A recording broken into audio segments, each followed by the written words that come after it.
Hey, brother, status-based thinking is very limiting. What do I mean?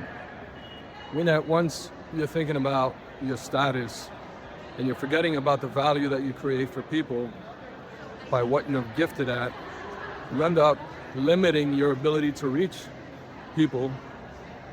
How does that play out in life?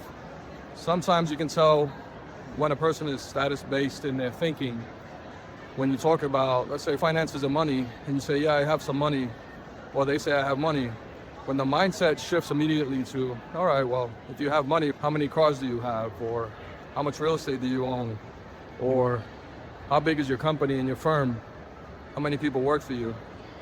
But that person is measuring by a set of metrics that is based on status. And a lot of us do that. And coincidentally, a lot of us end up not growing to our full potential because of it. But when you avoid status-based thinking and you say to yourself, how much value am I creating for the other person? And that person starts thinking of the value that they create, you're in a whole nother world. Think of those people that are really, really wealthy. They don't spend their time thinking about how much stuff they have. They don't sit around thinking of how many towers or buildings or gadgets or cars or gold that they have. They think about ideas.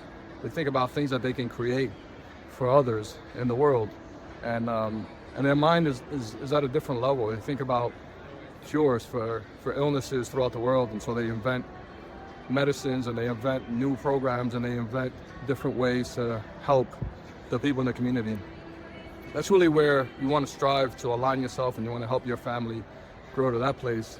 Not so much as to how much stuff you have accumulated in life, because it's really not gonna help you at the end. In fact, I remember there was a time in the Bible where Jesus is talking to the rich young ruler, and he says, Jesus, I've done so many great things, and I've helped people, and I've got all this stuff. And then Jesus turns to him, he gives him an incredible opportunity to join him on a mission, to actually become the 13th disciple. He says, well, why don't you get rid of everything that you have and come follow me? The rich young ruler is unable to do that because he's focused on his stuff. And he puts his head down and he walks away. And then Jesus says something at the end of it. You should read it. It's really interesting.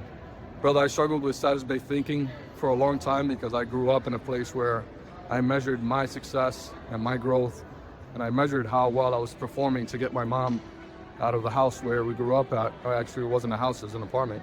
And it was all based on how much money I had in the bank account, how many businesses I had, how many properties I was flipping at the time.